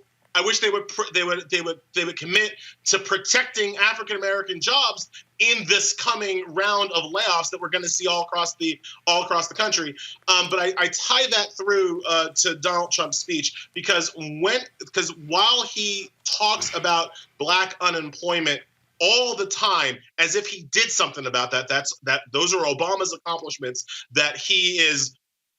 I don't want to say wearing blackface, but he's putting on Obama's accomplishments on his own skin. He never talks about any kind of economic protection from black people from the store. But here's the deal, though. Black unemployment, it went down to its lowest, but what you will not hear him say is that it has gone up every month since October. Before coronavirus. They don't want to talk about that. Never, right? So it's all interconnected. Trump does not have an agenda for the African American community. He never has. The Republicans don't have an agenda for the African American community. Republicans long ago stopped trying to persuade me to vote for them and started trying simply to suppress my vote, right? Like that is the game on that side of the aisle. And that's why just no matter what, whenever we talk about black liberation and black emancipation, whenever we talk about police violence and police brutality, to me, it all comes back, you have to vote.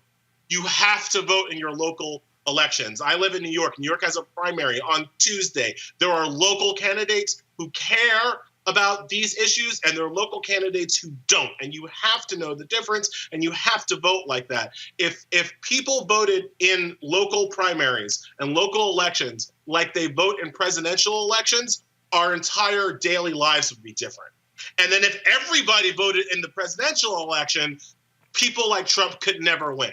And so we have to remember that, and everything we do has to be tied into some reminder that people need to go and vote and use this franchise that so many of our people fought and died for.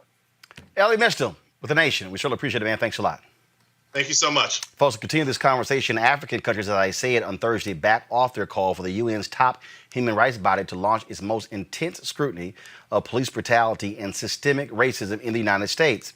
It's believed that American officials led back-channel talks to air opposition to the idea. Pull my panel back in. In a moment, I'm going to talk to Johanna LeBlanc. She's the National Security and Foreign Affairs legal analyst. Let me know, folks, when she's on. Amisha, this is what the United States has always done. America does not want anybody looking at our stuff. Mm-hmm. Amisha, go ahead. Can you hear me, Mashia? Okay, we can't hear Amisha, folks.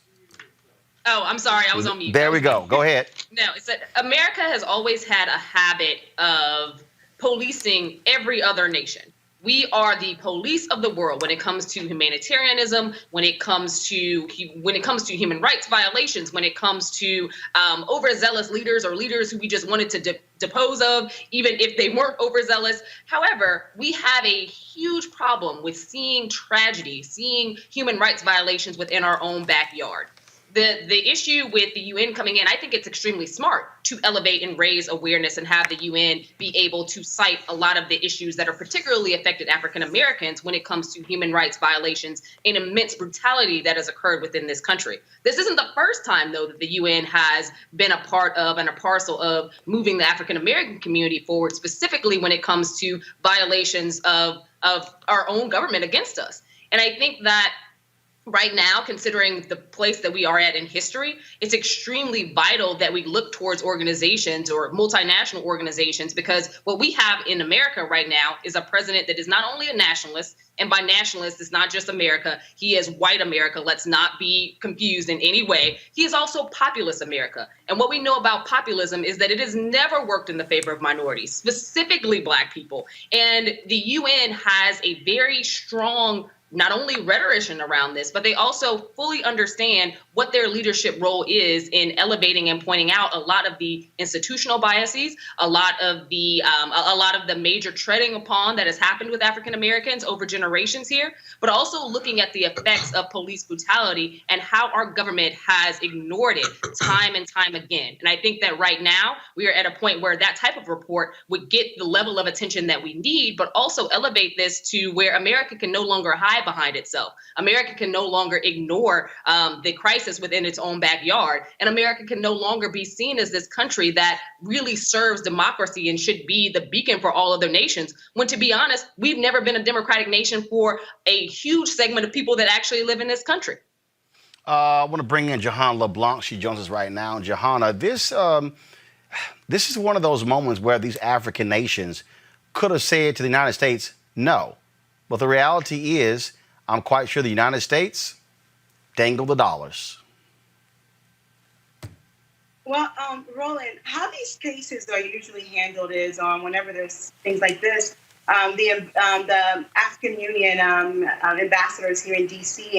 and at the AU and the Secretary Mike Pompeo or someone else in the leadership usually will make a phone call and say, hey, I hear there's an inquiry going on at this level, and do you understand the seriousness of this? And obviously, as a member state, you are entitled, you are legally, you can pursue with this. But I think after the conversation with either Secretary Mike Pompeo or someone else from the leadership within the State Department, the African Union nations took a step back. But another point I want to make is that in the midst of this crisis, the conversation is now, does the United States has the moral authority to judge other nations' human rights conducts?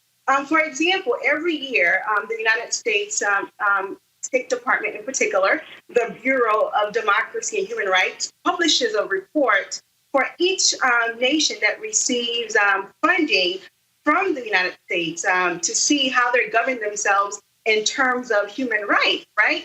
So now, with all of this that is happening, is the United States the right nation to be leading the way for how other nations should conduct themselves? But one last note I would like to make, Roland, is that I do believe that the African nations, initially, they were very vocal as it relates to their stance. And Zimbabwe, in fact, sent a letter to the U.S. ambassador in Zimbabwe indicating how concerned Zimbabwe was as it relates to the protesting and the killing of George Floyd in the United States. So they do understand the severity of this matter. But as I said earlier, these human rights reports, when they're published, they have a negative implication on these nations, and sometimes it could lead to international sanctions on individuals. In fact, just recently in 2017, the former president of the Gambia, was slapped with a sanction under the Magnitsky Act for human rights violations in his country. And that act, what it did to the former president of the Gambia is that it revoked his U.S. passport and also blocked all of his assets here in the United States. But again, I do think that countries understand the severity of this, because I think COVID-19 also taught us that we're all in this together. My liberation is tied to the liberation of my sisters and brothers in South Africa, in Malawi, in Eswatini, and in Zimbabwe, because we saw how one person was infected with COVID-19 in Wuhan, China, how it had led to a complete stop to a global economy and the death of countless Americans and others all across the world.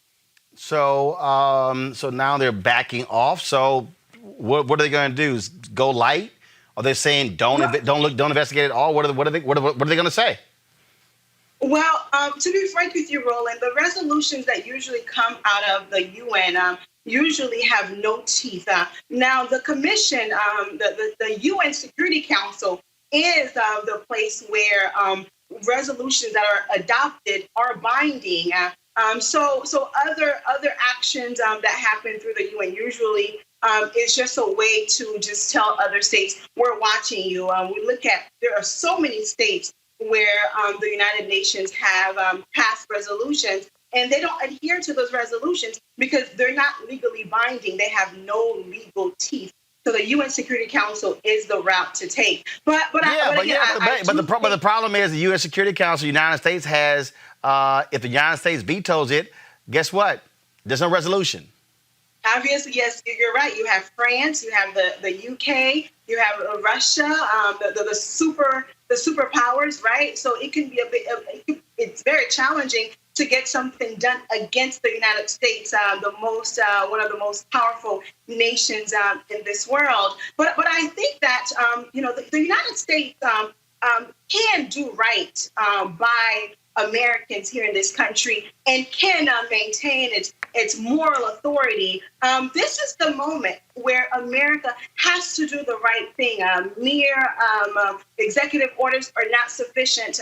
Even laws passed through Congress, I will say, are not sufficient. One of the things that I learned my second year in law school was that laws are great. They are a piece of instrument that you can take to court to be redressed for your harm. However, I do believe that the hearts of men must change. And as citizens in this country and wherever you are in the world, you have a duty to check your implicit biases and really ask yourself, how is that bias may impede someone's ability to pursue life, liberty, and happiness? And until we're able to have these frank conversations with ourselves, with our family members, I don't care what kind of laws we have on the books, people are still going to violate the law.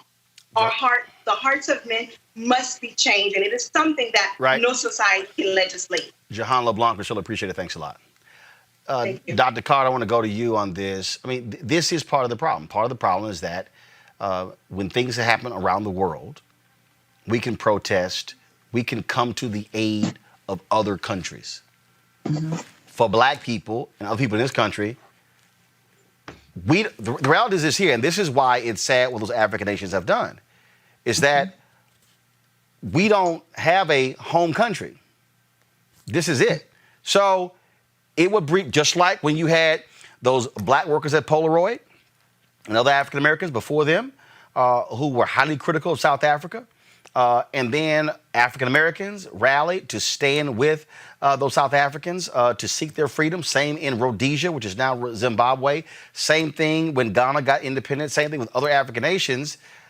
This is where international pressure is needed. We need also those white prime ministers to also call out this country when it comes to racism, because America should be taken to task and not be hypocritical and question everyone else, but not itself.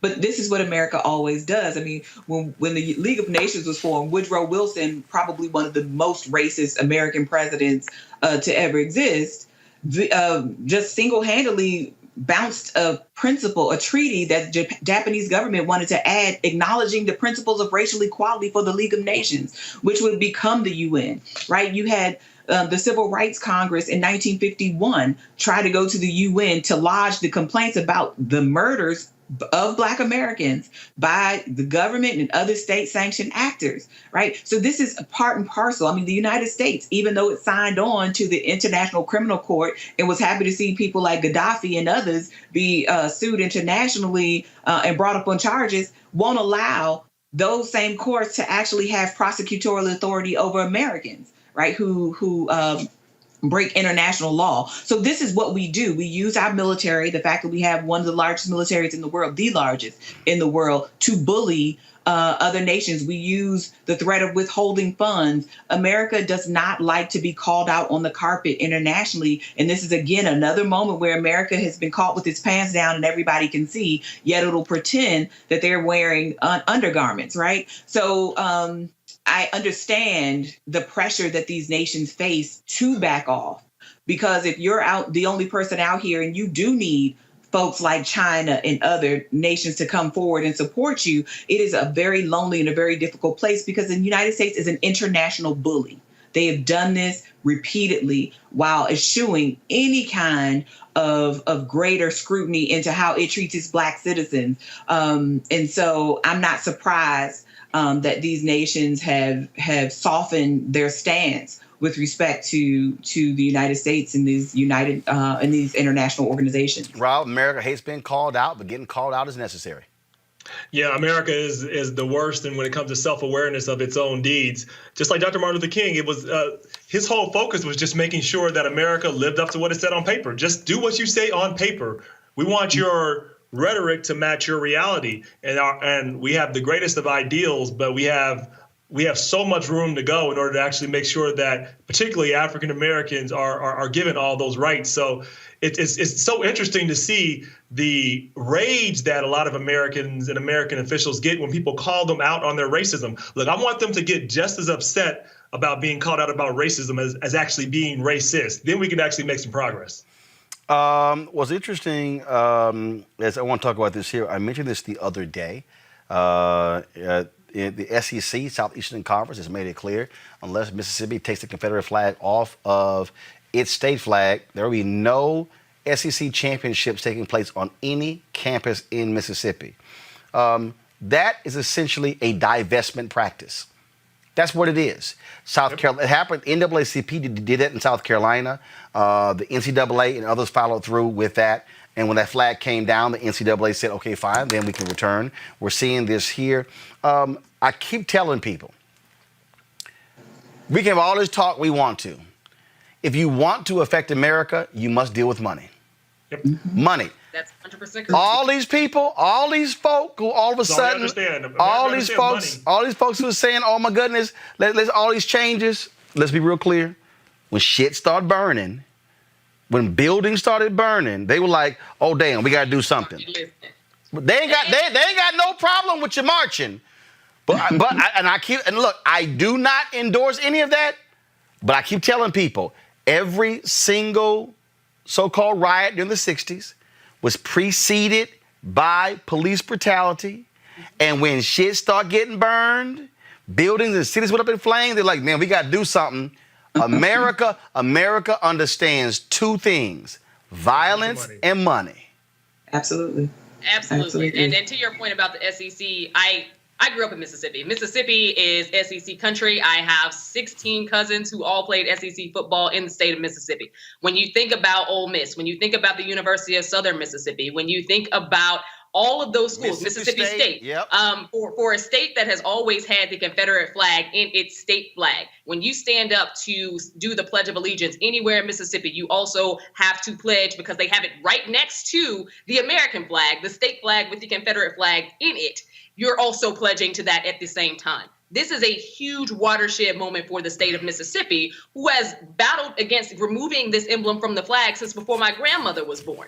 This is one of those moments where, when you're talking SEC country, you're talking a breed and a heritage. You're also looking at, and I've seen some of the message boards today since that announcement came out, and white Mississippians are largely pissed right now that this is happening. Of course. They feel that this is a part of their heritage that is being stripped away, that the SEC has no right to do it, and they are extremely upset and are about to start their own counter-protest about why this emblem should remain there. So, I definitely want people to know that this is not something that is this is not small pickings for a state that has, by and large, fought time and time again against every legislator who has moved forward different types of legislation to try to get this taken down for the past 60 plus years. Yep. And let me say, it's not as deep as Mississippi, but I can tell you in Ohio, they believe in the Confederate flag and a whole lot of places too. And there was some legislation that was trying to be put forward to get rid of it in all these county fairs. Went down so quickly, it didn't even go up. But let me tell you, that just a reminder to these people that think that it is their heritage, the Confederacy lasted for 5 years. It's not and they came back. I know everybody here knows this. They came back just to intimidate black people after Reconstruction, after the federal troops left, in order to intimidate and put white supremacy back in place. So you are not celebrating your heritage. You are celebrating white supremacy, and we're not celebrating that. And we're not allowing for that anymore. They know exactly what they're celebrating, and they choose hell to celebrate it. Hell yeah. No. They know they know exactly what they're celebrating. I gotta say this here. Rarely do you see folk going after Idris Elba, but go to my iPad. Idris posted this shirt, take my art, culture, fashion, music, science, and he crossed out life. Folk like, hell no, don't take none of that. It's interesting to see him trending on Twitter. Folks are not particularly giving Idris any room here, Amisha, at all. They're like, no, bruh. In fact, Matthew Cherry, the director, tweeted, "This ain't it." This is one of those moments where, being black and British kind of crosses over into something else, because we want to have, first of all of those things have already been taken from us. Let's not be unclear here. When it comes to assimilation, African Americans have been forced to assimilate, beaten to assimilate. A lot of our culture, a lot of our history, a lot of our art, a lot of our everything has not been something that has been celebrated in this country. And quite frankly, a lot of that originated in Africa was pilfered and stolen by European settlers anyway. So to see a shirt like that is quite frankly offensive, but it also goes to show again that there is a huge disconnect between the African American experience and those of people who may be our same skin tone, but do not come from that same background as we do in this nation. I'm telling you, Doc, look, sisters love some Idris. He getting lit up. He getting lit up on Twitter. Just because you're good looking doesn't mean you're smart. And I mean, there is a difference. And I think what Amisha is talking about and what this shirt misses is that all of those things that you take strip away people's humanity. So it's easier to take their life. All of these things are prelude to our murder, whether it's your physical body or your soul. So all of these things are part and parcel of the same kind of disregard for Black humanity. So I get where the shirt is potentially trying to go, but I think it's tone deaf, and it doesn't really acknowledge that all of these things, culture, language, art, music, are all a part of the experience of what it means to be a people. Taking those things away is an attempt to take away our humanity. And those things lead to death of one kind or another, right? So even if people aren't dead physically, they're dead spiritually, because the taking often comes at our expenses. So I don't know why he would choose to make this message. Maybe he was being deep. I don't know. But again, this missed the mark totally. But he's still good looking. Right?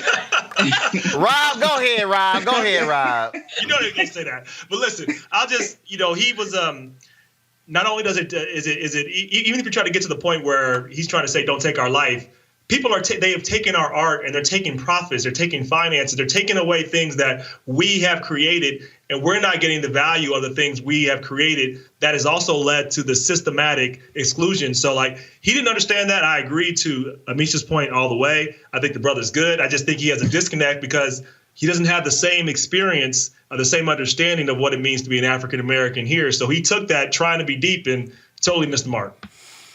All right, folks, that is it for us. Let me also, first of all, I got to find her name. Let me find her name. So y'all might be wondering where I got this shirt from.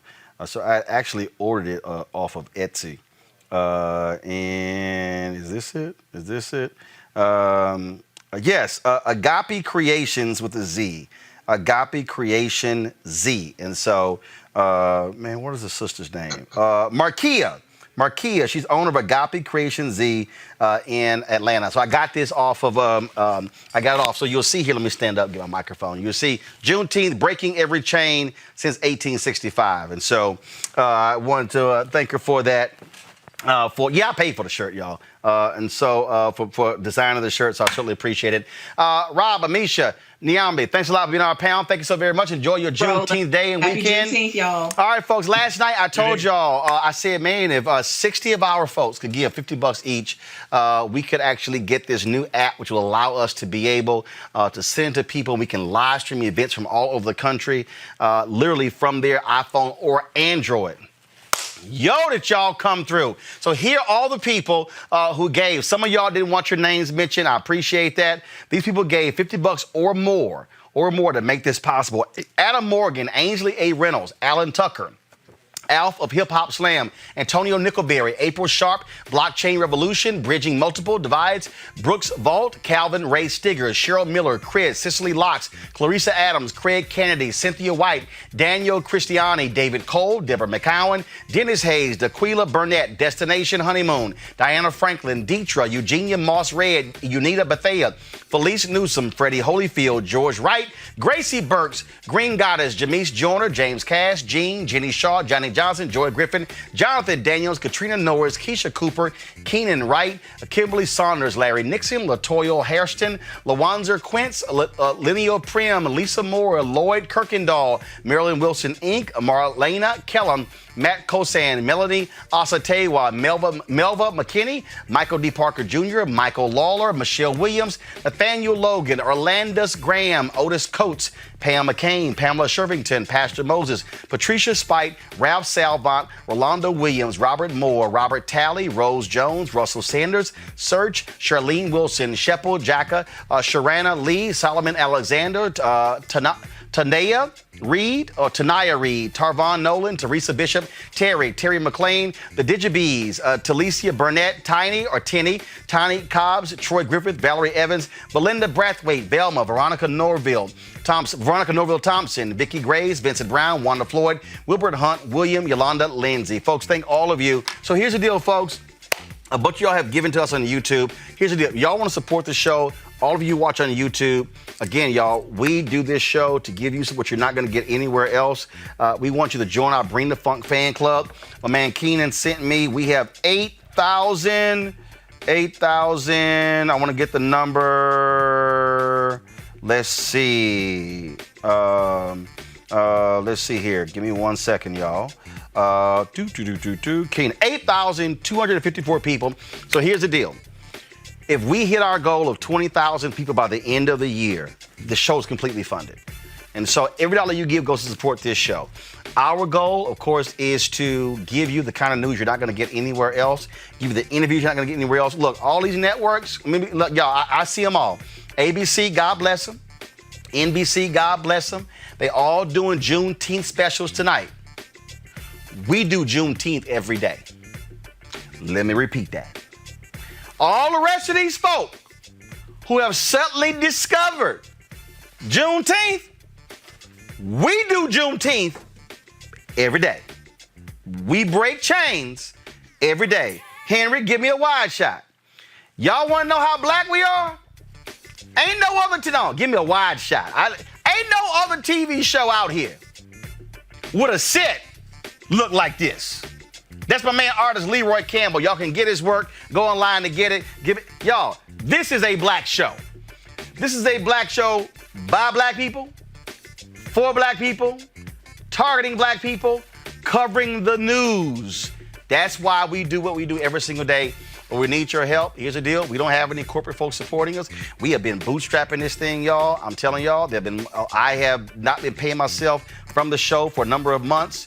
But the reality is, y'all have been so supportive in your giving. We appreciate that. And so, please, we need you to stand with us. Cash App, is $RM Unfiltered. PayPal.me/R Martin Unfiltered. Venmo.com/RM Unfiltered.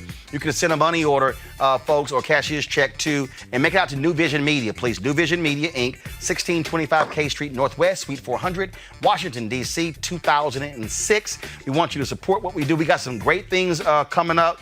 And again, I want to thank all of y'all for making that app possible. And so I'm going to do this here. And so I'm going to show y'all actually, so a couple of things that we're doing. I'm not going to show you today. So what's happening is, Henry, give me a wide shot. But I'm going to do it again. We're trying to look, we want this show to look great. And I'm telling y'all right now, ain't nobody else doing any black digital show look as good as this show. Y'all know I ain't lying. You put this sucker up on the big screen, y'all know we popping. That's right. I broke all that English. Y'all know we popping. So what I'm doing is a brother, he owns a lighting company. We're coming in and we're putting in a whole new lighting grid here. And it's going to, and look, I'm just going to be honest with you, it's going to cost $7,000. It's going to cost $7,000.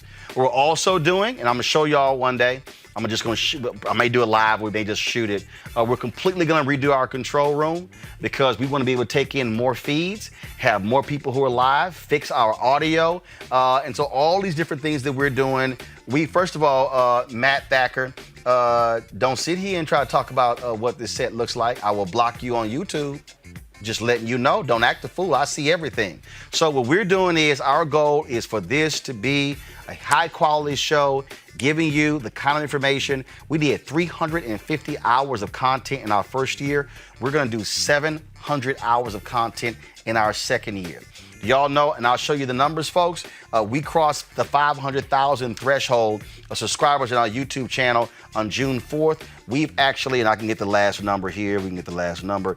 We've actually added in the last, since June 4th, that's in 15 days, we've added we've added 36,810 new subscribers to our YouTube channel. And so, man, we are making this thing happen. It's because of what y'all do.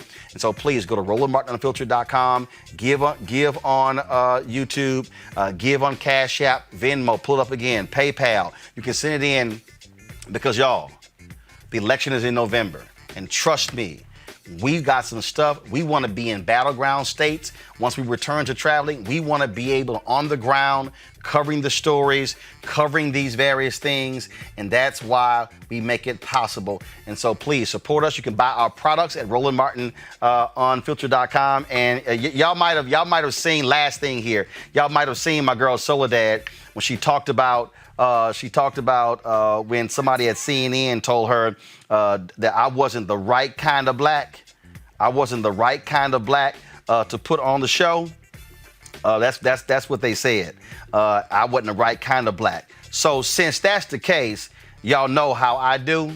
Y'all can do this here. If y'all go to RolandMartinUnfiltered.com right now, mine is on the way. Y'all can order your own shirt. Yeah, go ahead and show it, Henry. Go ahead and show it. These shirts right here, not the right kind of black. Drop the Cash App so they can see the bottom. So you'll see at the top, we got the name of the show, and then we got the show right here. And so here's another design we did, and here's another design we did right here. So we got 3 different designs. If you working, some of us, we not the right kind of black. Yeah, we went ahead and put it on the shirt. And so y'all can get that. Y'all can get Bring the Funk shirts as well, or Roland Martin Unfiltered. Y'all, we are trying to build something here. I'm not asking these networks to cover us. I'm not asking these networks to tell our story. The nation's first black newspaper, Freedom's Journal, March of 1827, said, "We wish to plead our own cause. Too long have others spoken for us. We speak for ourselves here at Roland Martin Unfiltered." I'm gonna have another announcement real soon. That actually will be the announcing of going from a single show to launching a black digital news and information network. Yeah, you want to wait for that announcement. I already have the name, I already have the logo. Just wait for the announcement. Y'all have a great weekend. Hold on, wait. Hold up. Shout out to my sister Kenya. Today is her birthday. It's on Juneteenth. She was born in 1975. So Kenya Martin, happy birthday. I didn't have time for a photo, but it's her birthday. Holla.